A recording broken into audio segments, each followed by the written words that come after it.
Welcome to Factor the Future podcast. I'm A.W. Schultz with Alexandria Burek today, and today we've got Victoria Mensch, who is Welcome to Factor the Future podcast. I'm A.W. Schultz along with Alexandria, and today we have Dr. Victoria Mensch, who is a Silicon Valley veteran, a UC Berkeley MBA, and is CEO SVEA. She goes into revealing how AI drives burnout when companies chase productivity over transformation. She shares the marketing overload, chatbot empathy failures, and we also get into some of the new technologies that have been stumbling over the way. In addition to how other companies have been making the ways of innovations on certain roles, like IKEA's agent to designer wins, and why leaders must value irreplaceable human skills while owning their own careers and resistance to change. Let's dive in. Welcome to Factor of the Future, People-Powered Health, a podcast focused on trends shaping the future of manufacturing. I'm Alexandria Burek, your host, here with A.W. Schultz, two thought leaders with a passion for people and manufacturing. Today and every episode, we are diving deep into the advancements, sustainable practices, and dynamic changes transforming how we produce everything. And now welcome Alexandria Burek and A.W. Schultz. Okay, so Victoria, the one thing that is bothering Alexander and I, and you say that AI leads to burnout, but that's not possible because AI is supposed to be making our jobs easier. So take me to school on this. How is it possible? I say AI may lead to burnout, and often does. And I'll tell you a story. So I spoke recently with one of the executives in one of the major Silicon Valley companies, and she happened to be a VP of marketing there.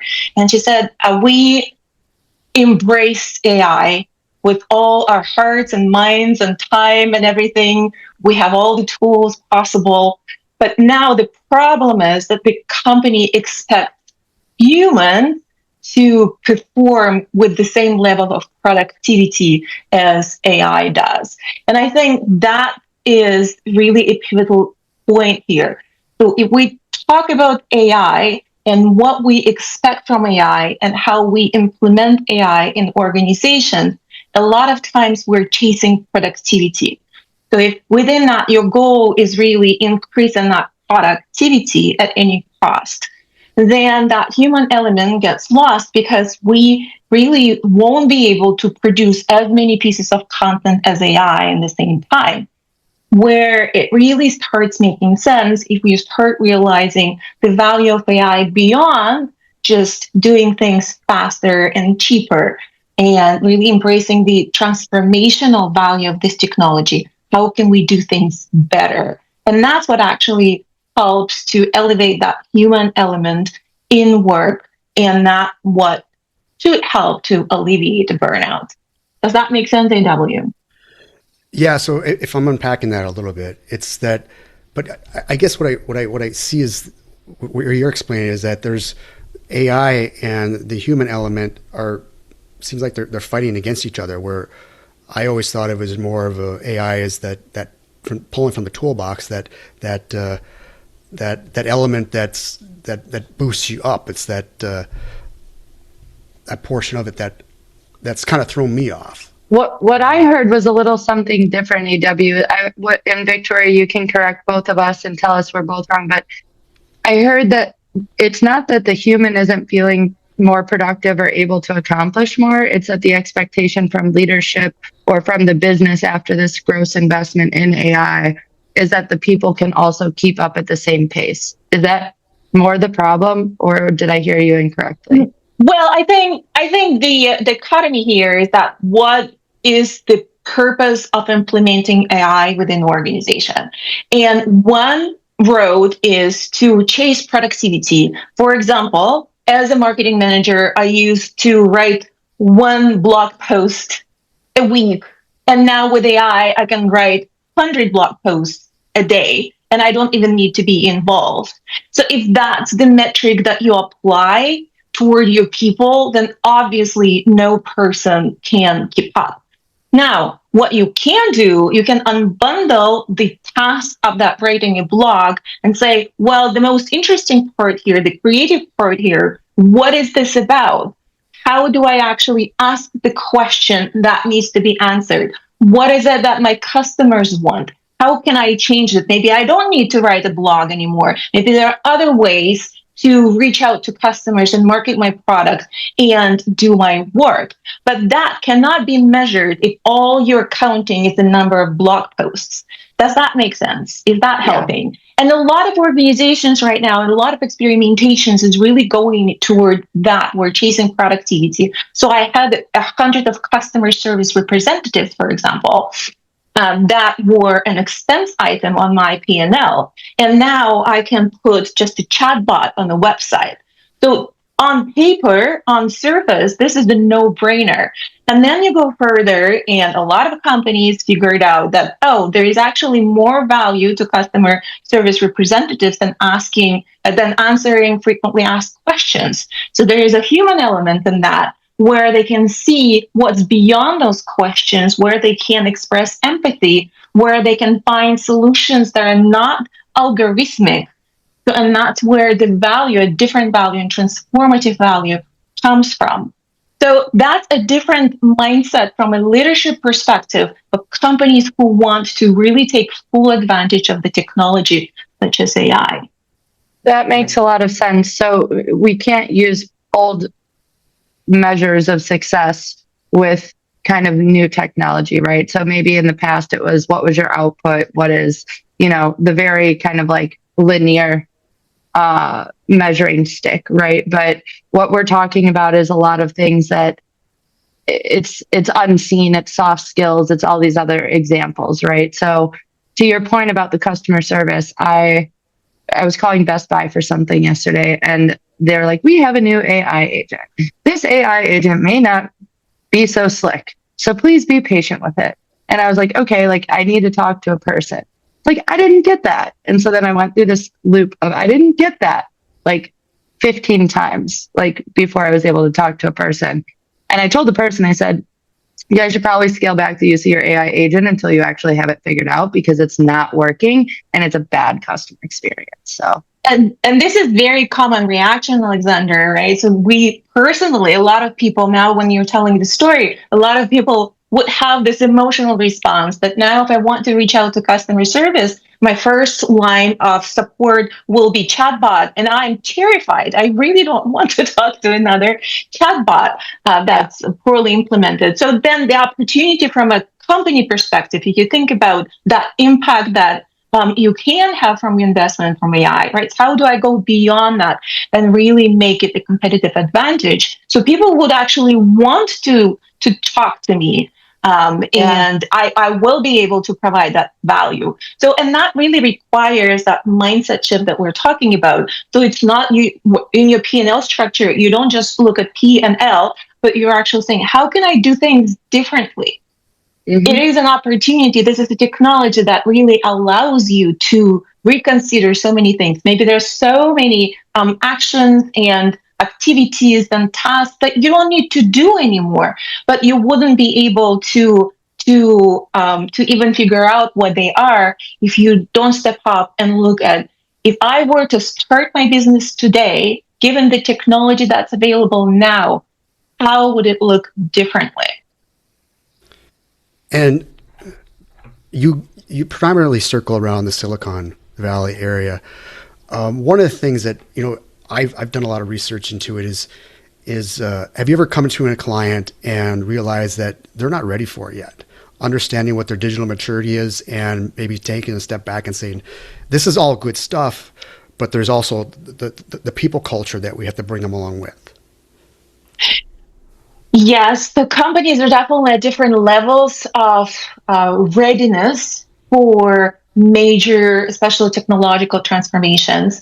But also when you start looking at that transformational journey, you have to understand that you can enter at different levels as well. So the first one, the earliest, even if the company's structure is not ready, the infrastructure, the culture, the people are not ready, there is an opportunity, at least on the visionary level, to start thinking about how could it look differently. So one of the things that we keep talking about, and I think Silicon Valley really contributes into this as well, is that the uncertainty increases dramatically. So we all know that on the personal level, on the cultural level, on the organizational level, we live a time of uncertainty. So the only thing is certain that there will be uncertainty of how things are going to roll out.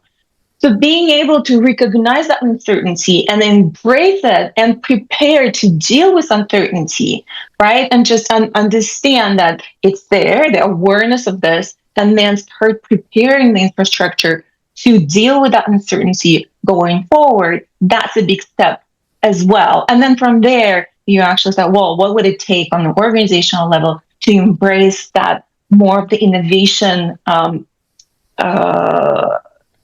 mindset, more of the innovation activities, more of the changes and how we can introduce them. Because one of the really difficult, the most difficult, I think, in this transformation and innovation effort is that you need to start making changes before you actually have to, right? So there is this, I need to preempt, right, what's coming at me. And I don't know what's coming, and nobody knows what's coming. So how do you actually deal with that?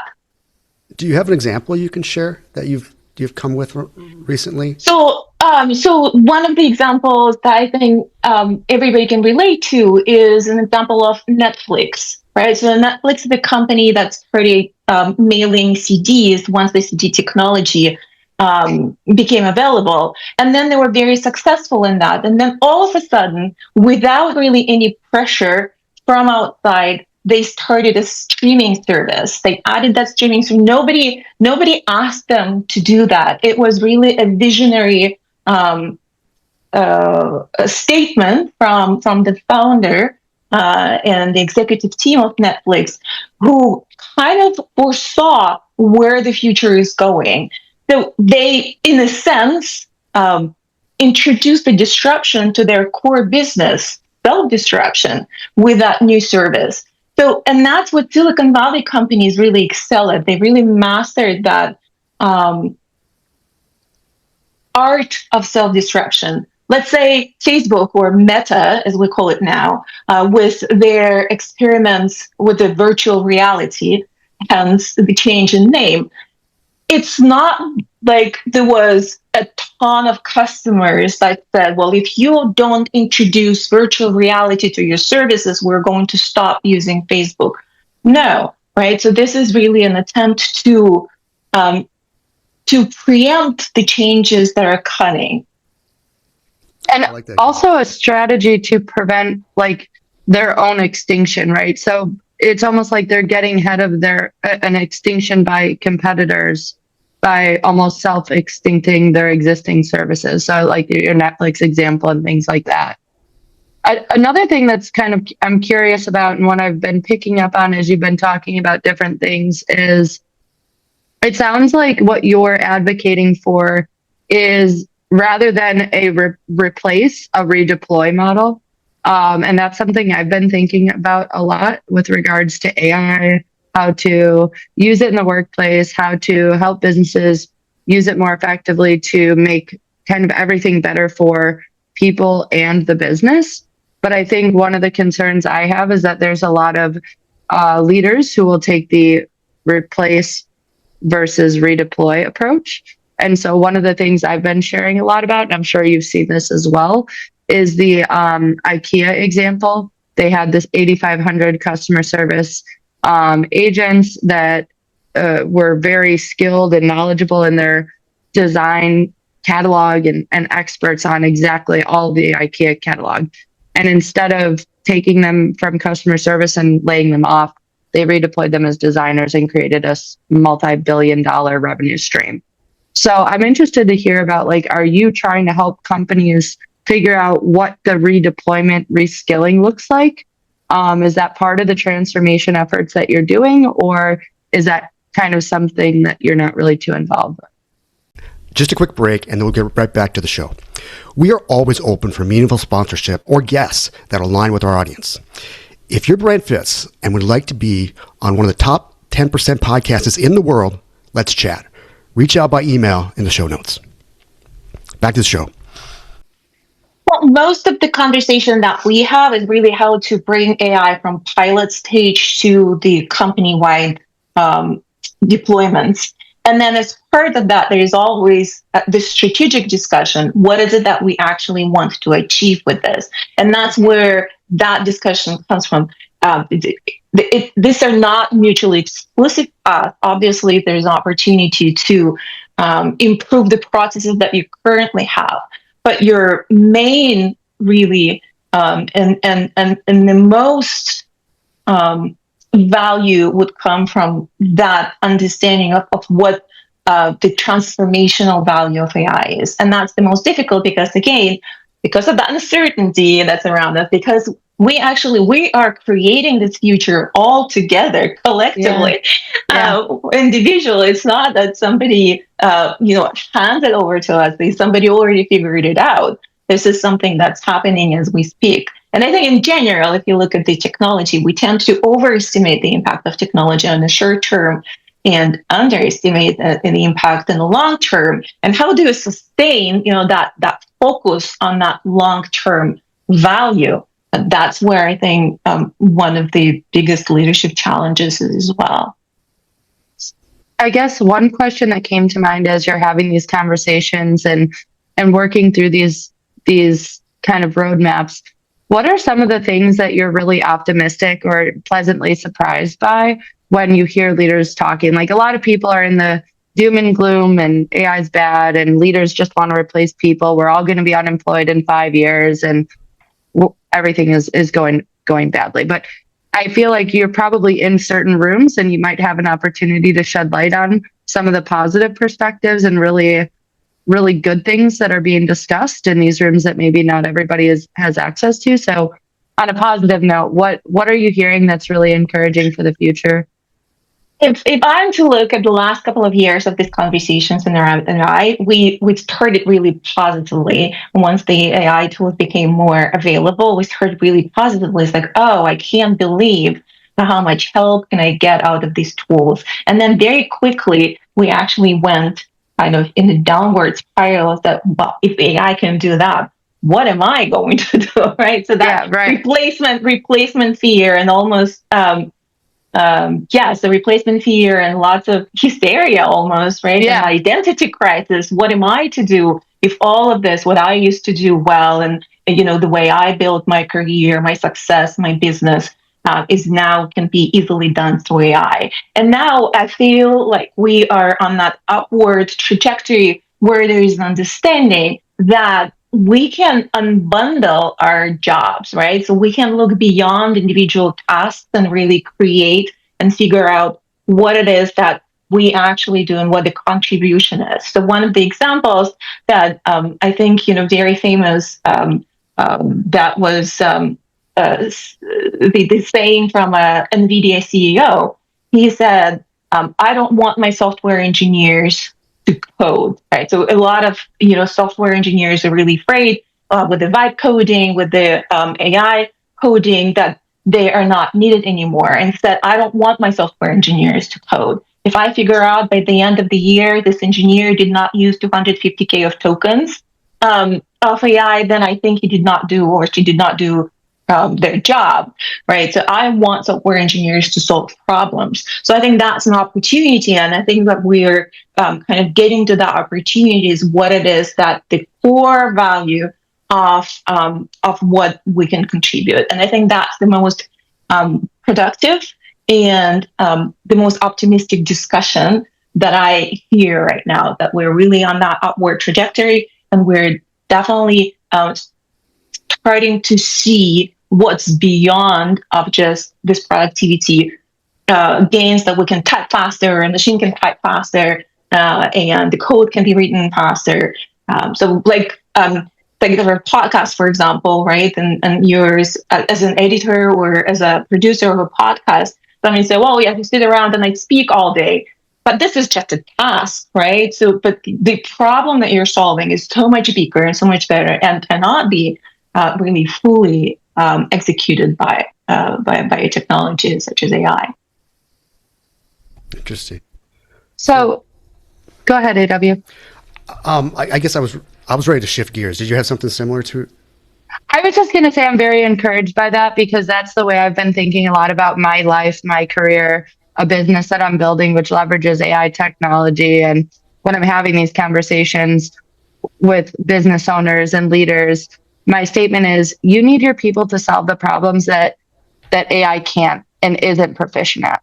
You need your people focused on dealing with the people in your organization, not doing data entry or document management or things like that. So it's encouraging to hear that other people are thinking about, using AI in parallel, but really still focusing a lot on like what the humans bring to the table and what their core strengths are, which is problem solving and kind of using all of these different experiences that, despite AI's intelligence, can't really be translated into necessarily every single business environment, every single scenario. So I'm glad to hear that you're seeing the same things, and it sounds like we're all on the right page there. AW, what were you?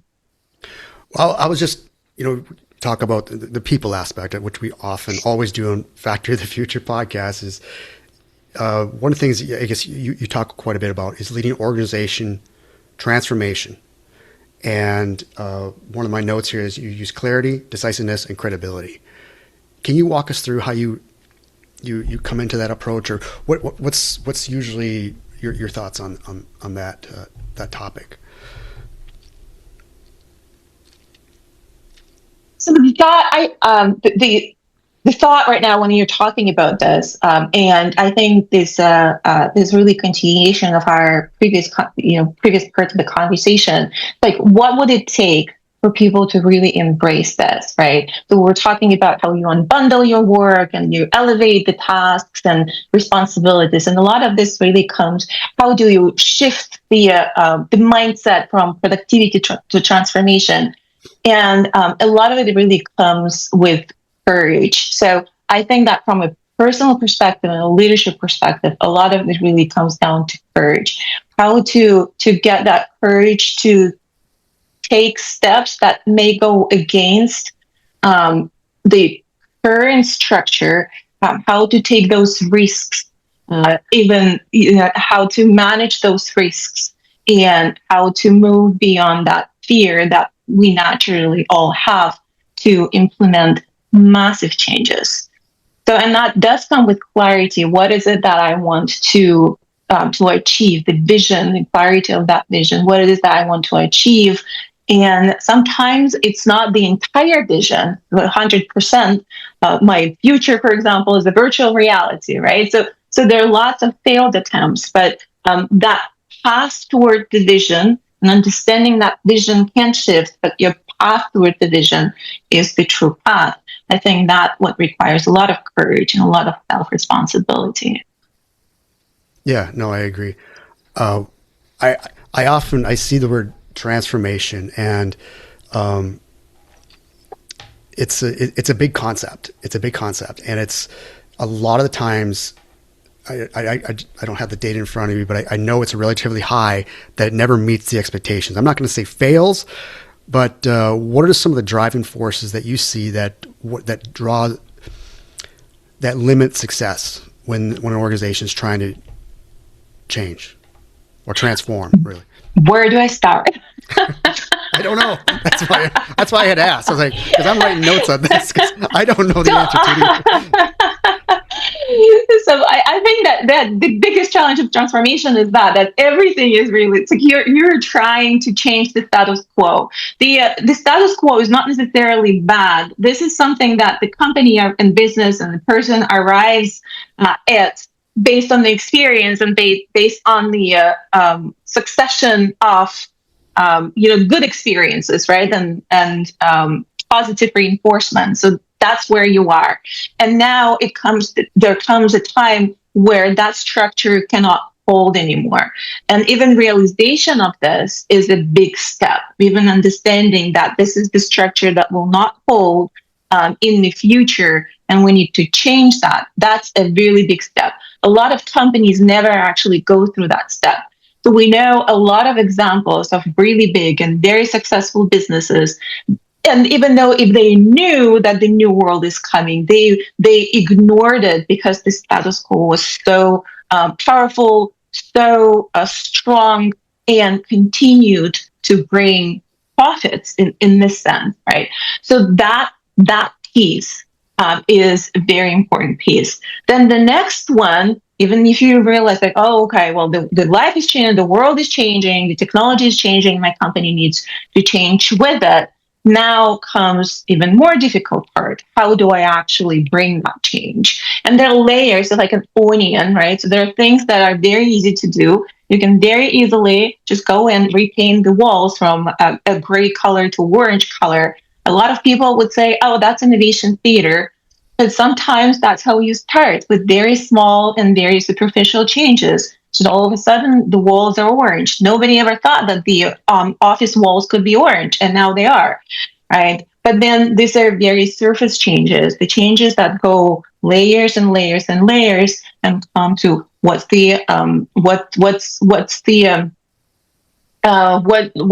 the processes within the organization that can support transformation effort.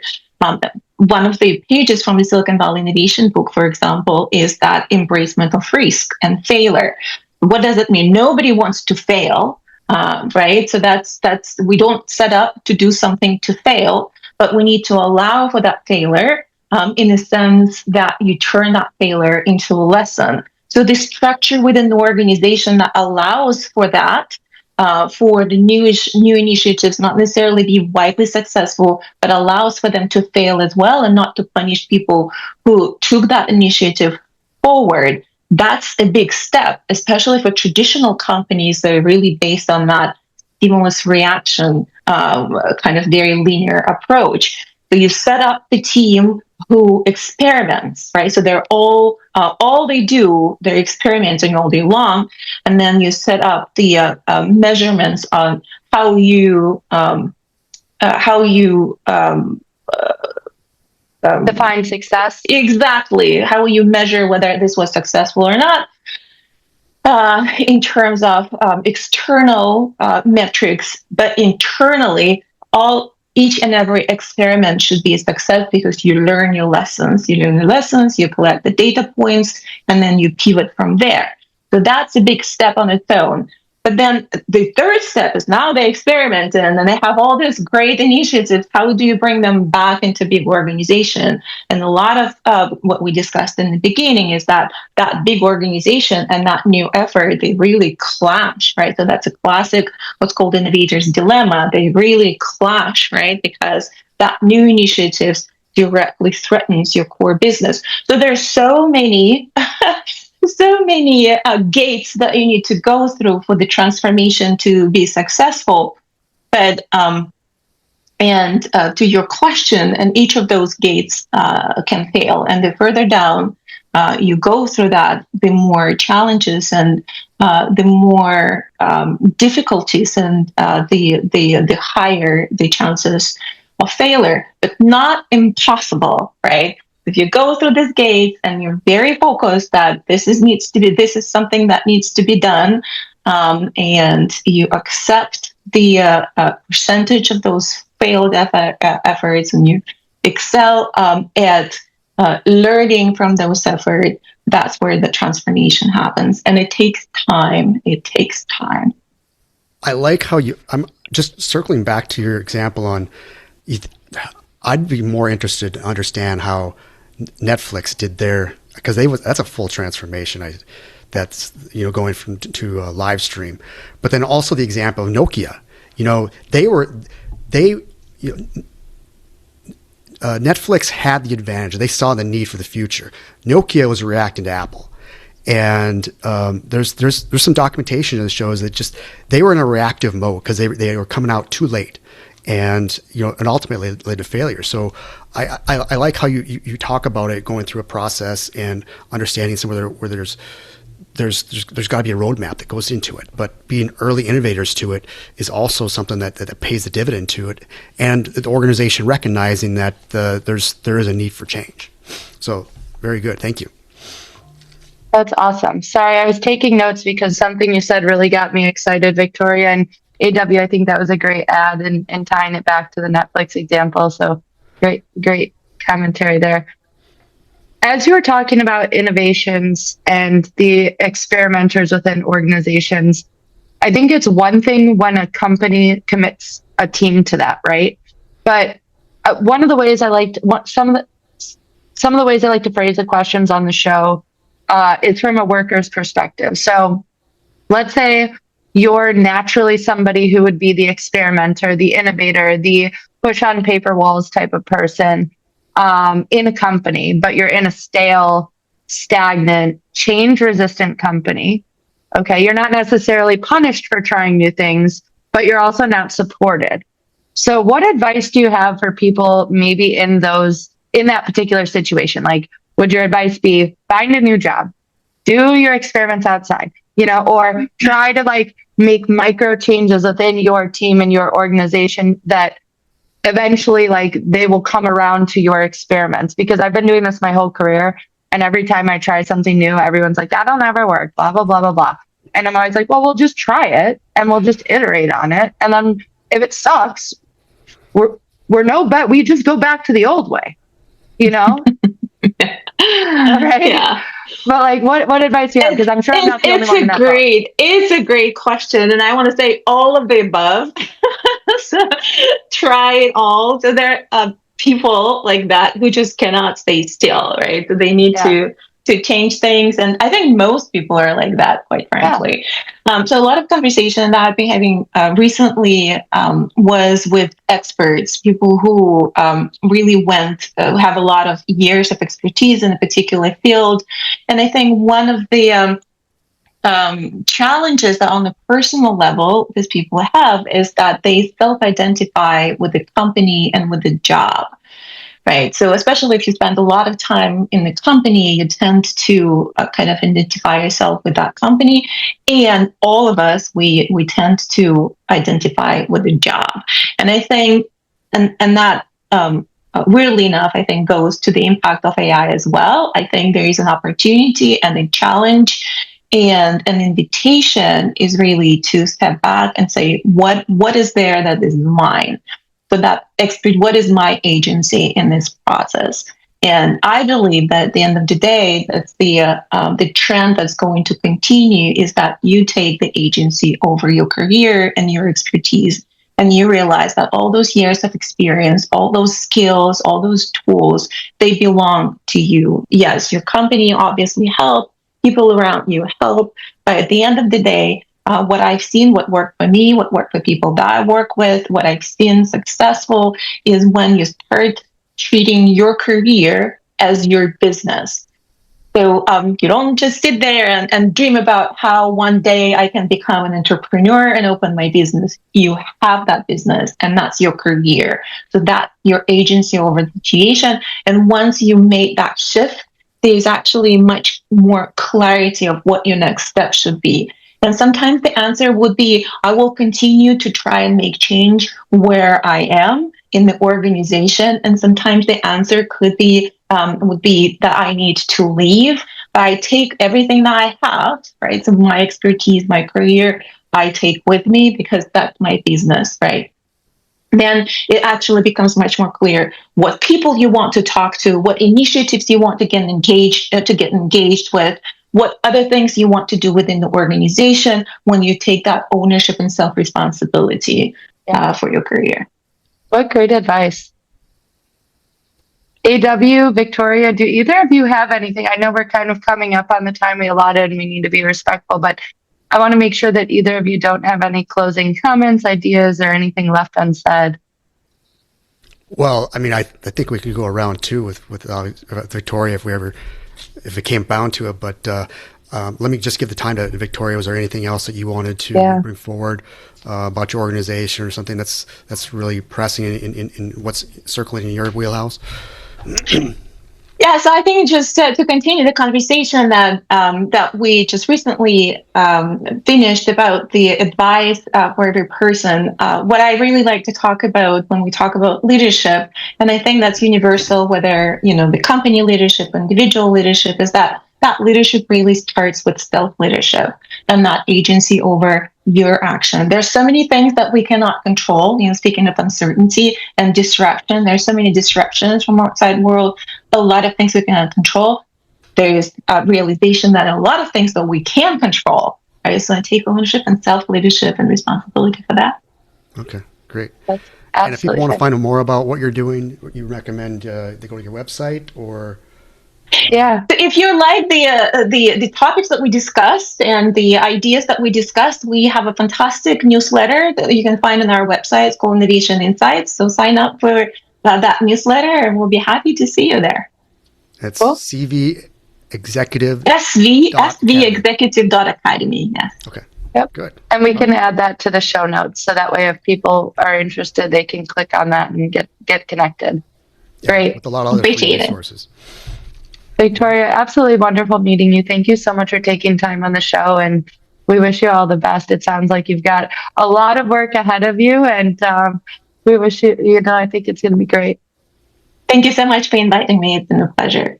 All right. Yeah. This is Factory of the Future, and we are out of here like finished goods. Stay tuned for our next episode of Factory of the Future, where we're exploring groundbreaking techniques and behaviors that are reshaping industrial landscapes. Don't forget to subscribe and leave us a review and help others discover the cutting-edge insights transforming manufacturing as we know it.